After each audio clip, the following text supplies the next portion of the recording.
Здравейте! Вселената ме срещна с Диди съвсем случайно. Но съм изключително благодарна за тази среща, защото във времето, в което работим заедно, мога да кажа, че в мен настъпи една огромна трансформация. Първоначално аз бях някакси разхвърляна, недобре подредено ежедневие, леко недоволна, този ми пречи, онзи ми пречи, но в крайна сметка тя успя да ми покаже, че спирачките си ги слагам аз и че мога да направя всичко, което пожелая. Стига да искам. Тя е човекът, който ми дава варианти за решаване на всяка една задача, без значение каква е тя.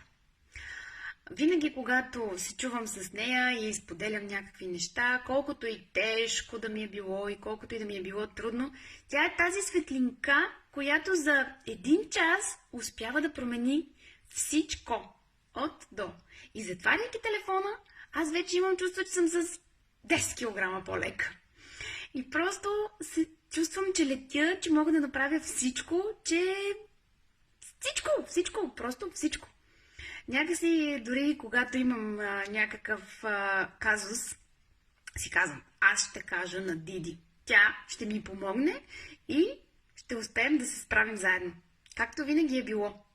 Не е имало казус, който да зачетнем с нея и тя да не ми е помогнала и да не ми е дала изход от ситуацията.